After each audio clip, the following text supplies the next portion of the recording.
보실 하나님 말씀은 마가복음 10장 32절부터 45절입니다. 마가복음 10장 32절서부터 45절 말씀 보겠습니다. 예루살렘으로 올라가는 길에 예수께서 그들 앞에 서서 가시는데 그들이 놀라고 따르는 자들은 두려워하더라.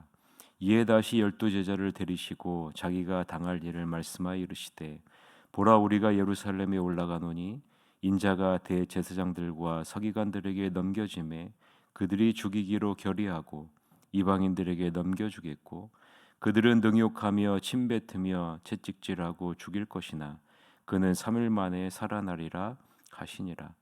세베대의 아들 야고보와 요한이 주께 나와 여짜오되 선생님이여, 무엇이든지 우리가 구하는 바를 우리에게 하여 주시기를 원하옵나이다. 이르시되 너희에게 무엇을 하여 주기를 원하느냐. 여짜오되 주의 영광 중에서 우리를 하나는 주의 우편에 하나는 좌편에 앉게 하여 주옵소서. 예수께서 이르시되 너희는 너희가 구하는 것을 알지 못하는도다. 내가 마시는 잔을 너희가 마실 수 있으며 내가 받는 세례를 너희가 받을 수 있느냐. 그들이 말하되 할 수 있나이다. 예수께서 이르시되 너희는 내가 마시는 잔을 마시며 내가 받는 세례를 받으려니와 내 좌우편에 앉는 것은 내가 줄 것이 아니라 누구를 위하여 준비되었든지 그들이 얻을 것이니라.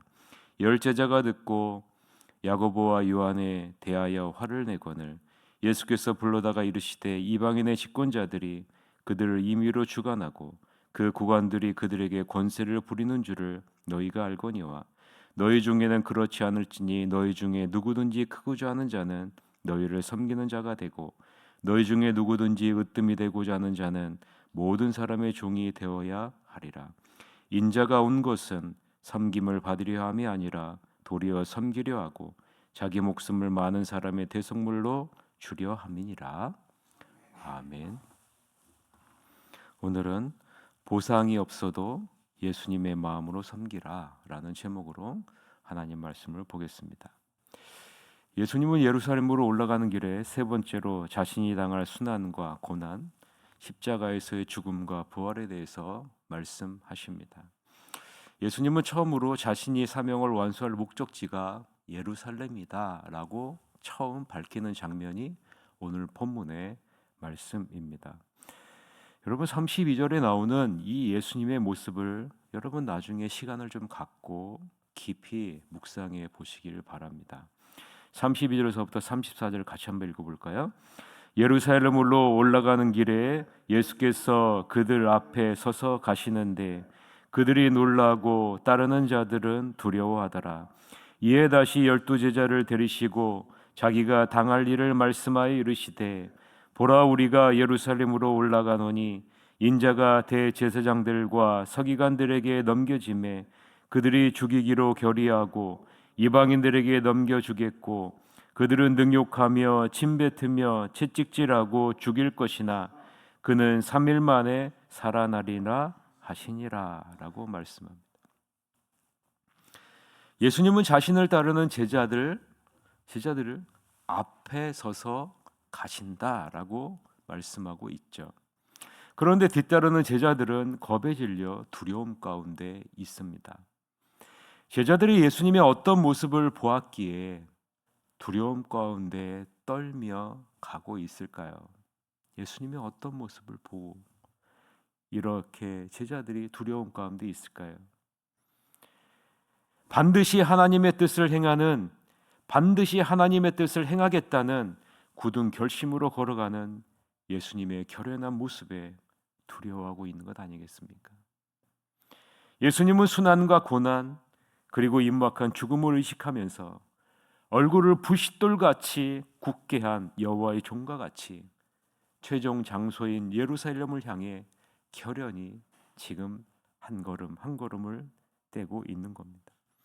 이사야 50장 7절에 보면 주 여호와께서 나를 도우심으로 내가 부끄러워하지 아니하고 내 얼굴을 부싯돌같이 굳게 하였으므로 내가 수치를 당하지 아니할 줄 아노라 라고 말씀하고 있어요. 자신 앞에 심한 멸시와 고난과 죽음이 놓여 있지만 하나님의 백성을 인도할 것이라는 분명한 목적과 계획과 방향을 가지고 결연하게 부싯돌 같은 얼굴을 하고요, 한 걸음 한 걸음을 최종 목적지인 예루살렘을 향해 걸어가고 있는 겁니다. 그럼 한번 생각을 한번 해보세요. 제자들에게 놀라움과 공포를 일으키는 대상은 무엇일까요? 예수님이 말씀하시는 고난과 순환일까요? 십자가의 죽음일까요? 제자들에게 놀라움과 공포를 일으키는 대상은요, 지금 그들 앞서 걸어가시는 예수님 그 자체의 모습이라는 사실을 우리는 알 수 있지 않습니까? 자신의 운명과 하나님의 백성의 운명을 손에 쥐고 결연하게 예루살렘으로 올라가는 예수님의 모습이 주변에 있는 모든 사람들에게 경외감과 두려움으로 다가오고 있는 겁니다. 우리를 죄의 사슬에서 끊어내고 하나님의 자녀로 삼으시기 위해 예루살렘으로 결연하게 걸어가시는 예수님의 모습을 보면서 여러분은 어떤 생각이 드십니까?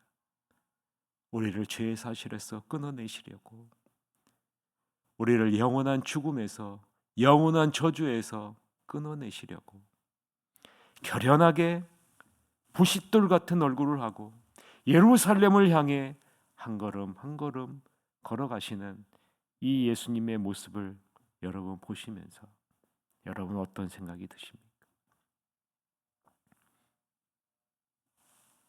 우리를 살리기 위해 능력과 고난과 십자가의 죽음까지도 마다하지 않겠다는 이 예수님의 모습 앞에 여러분은 어떤 삶을 살고 있는지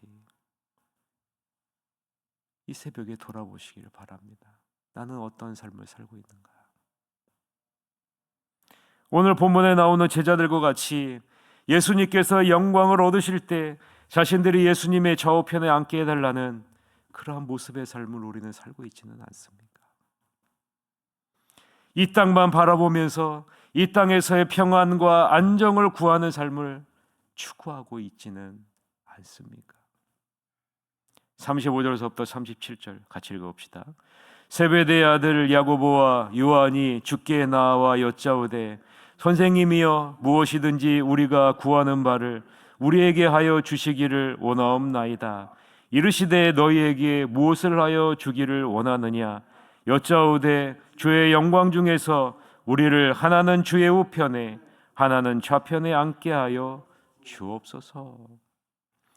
예수님의 말씀과는, 예수님의 모습과는 전혀 다른 모습을 제자들이 보여주고 있는 것이 느껴지십니까? 우리의 모습도 그런 모습은 아닐까요? 예수님은 분명히 고난을 받고 십자가 못 박혀 죽을 것을 말씀하시고 사흘 만에 다시 살아날 것을 말씀하셨습니다. 그래서 예루살렘으로 결연하게 가고 계신 거죠. 반면에 제자들은 예수님이 무너진 다윗의 왕자의 영광을 회복시키기 위해 예루살렘으로 올라가는 것으로 이해하고 있는 것 아니겠습니까? 예수님이 다윗의 왕국을 회복시키고 예수님이 왕의 자리에 앉을 것이고 그때 야고보와 요한은 왕의 바로 밑에 있는 귀하고 높은 자리를 원하는 것 아닙니까? 예수님의 고난이 알려진 시점에서 어리석게도 주님 앞에서 자기들이 이 땅에서 가질 영광만을, 누릴 것만을 구하고 있는 것이 제자들의 모습이라는 거예요. 예수님은 하늘의 영광을 우리에게 주시기 위해 인간의 몸을 입으셔야만 했고 고난을 당하셔야만 했고 십자가에 우리를 대신해 죽으셔야만 했어요. 그래야 비로소 하늘의 영광이 우리에게 임하게 되는 거죠. 그래서 지금 예루살렘으로 가는 것 아니겠습니까? 예수님은 야고보와 요한에게 너희가 구하는 것을 너희는 알지 못한다라고 말씀하시는 이유가 바로 이것이죠. 예수님은 38절에서 내가 누리는 영광에 참여하기 위한 너희의 요청은 나의 고통스러운 운명을 공유하기를 요청하는 것이란다 라고 말하고 있는 겁니다. 예수님의 고난과 십자가의 죽음, 즉 잔과 세례에 너희는 절대로 함께 참여할 수 없다라고 말씀하고 있는 거죠. 그 내용이 38절이에요. 한번 같이 읽어봅시다. 예수께서 이르시되 너희는 너희가 구하는 것을 알지 못하는도다. 내가 마시는 잔을 너희가 마실 수 있으며 내가 받는 세례를 너희가 받을 수 있느냐라고, 불가능하다라는 거예요. 제자들은 이러한 예수님의 말씀을 이해하지 못하고 할 수 있다고 대답하죠. 죄인인 우리들이 예수님과 같이 죄인을 위해 고난받고 십자가의 죽음으로 영원한 대속의 죽음을 이룰 수 없어요. 오직 죄 없으신 예수님만이 이룰 수 있는 대속의 죽음이기 때문에 그런 겁니다. 그래서 예수님은 다음과 같이 말씀하죠. 39절서부터 40절 같이 읽읍시다. 그들이 말하되 할 수 있나이다.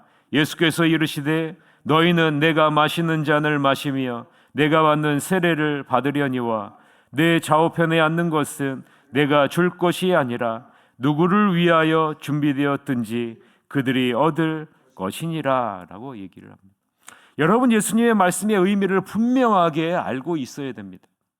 예수님에게 잔과 세례는요, 자발적으로 인간의 죄를 위해 희생제물이 되는 것을 의미하지만 제자들에 적용될 때의 잔과 세례는 예수님에게 적용되는 잔과 세례와 달라요, 여러분.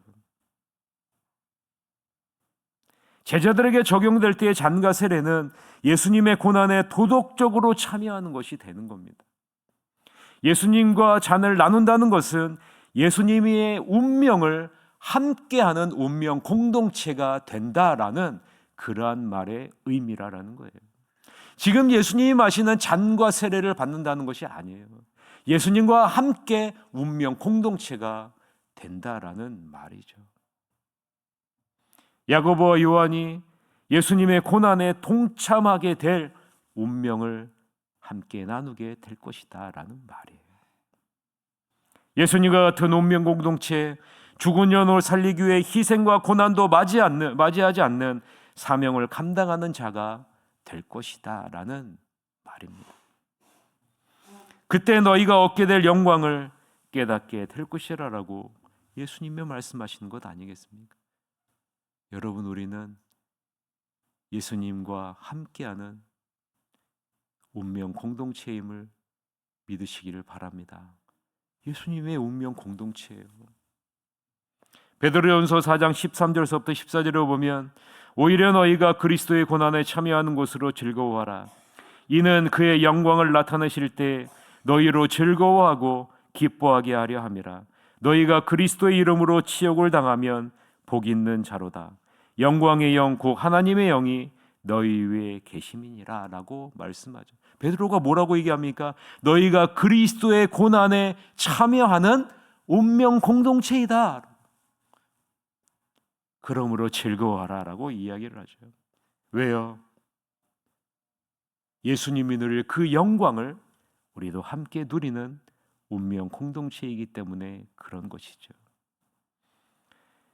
따라서 우리는 예수님과 같은 운명 공동체임을 잊으면 안 됩니다. 하나님의 영원한 작정 안에서 이미 예비된 것, 이미 확정된 것이 바로 상급이요 영광이기 때문에 그런 겁니다. 다른 말로 하면 축복이라고 그러죠. 우리는 이것을 반드시 받을 것입니다. 다른 10명의 제자들은 이것을 여전히 깨닫지 못합니다. 여전히 이 땅만 바라보며 자신들이 원하는 것만 바라보죠. 그러나 우리의 영적인 눈이 열리면 겸손히 섬기는 자, 하나님의 종이 되는 것이 하나님의 나라에서 가장 큰 자요, 하나님이 누리는 영광에 참여하는 자가 될 것임을 우리는 알게 되는 것이죠. 41절서부터 45절 같이 읽읍시다. 열 제자가 듣고 야고보와 요한에 대하여 화를 내거늘 예수께서 불러다가 이르시되 이방인의 집권자들이 그들을 임의로 주관하고 그 고관들이 그들에게 권세를 부리는 줄을 너희가 알거니와 너희 중에는 그렇지 않을지니 너희 중에 누구든지 크고자 하는 자는 너희를 섬기는 자가 되고 너희 중에 누구든지 으뜸이 되고자 하는 자는 모든 사람의 종이 되어야 하리라. 인자가 온 것은 섬김을 받으려 함이 아니라 도리어 섬기려 하고 자기 목숨을 많은 사람의 대속물로 주려 함이니라 라고 이야기합니다. 여러분, 예수님이 오신 것은 무엇이라고요? 예수님의 운명을 함께 나누는 공동체를 삼기 위해서 오신 것이라 라고 이야기합니다. 예수님이 누리는 그 영광을 함께 누리는 공동체를 회복시키기 위해 오신 것이라 라는 말입니다. 예수님께서 십자가에서 나를 위해 자신을 희생하심으로써 가장 완벽한 섬김의 본을 보여주셨고 부활하셔서 영광의 본도 보여주셨습니다. 우리가 예수님과 함께한 운명 공동체고 예수님의 발자취를 따라 낮은 자세로 이웃을 섬기는 주님의 제자가 된다면 우리도 예수님처럼 예수님이 누리는 영광과 축복을 누리게 될 것을 분명하게 약속하고 있는 것입니다. 아무쪼록 이 땅에서 아무 보상이 없는 것처럼 보여도 이 예수님의 약속을 붙잡고 예수님과 함께 누릴 그 영광을 누릴 운명 공동체임을 여러분 마음속에 굳건히 붙잡고 지금 우리가 하는 모든 것 주님이 다 보고 계시고 영광스러운 상급을 누리는 자리로 우리를 반드시 인도할 것이라는 것을 확신하면서 오늘 하루를 주님의 마음으로 섬기는 자리에 나아가시기를 주님의 이름으로 간절히 축원합니다. 그럴 때 하늘의 영광이 여러분 앞에 분명히 놓여지게 될 것입니다. 이런 하나님의 영광을 누리는 여러분이 되시기를 주님의 이름으로 간절히 축원합니다. 기도하시겠습니다. 아버지 하나님, 주님의 영광을 누리는 자로 우리를 부르셨음을 다시 한번 바라봅니다. 아버지 하나님,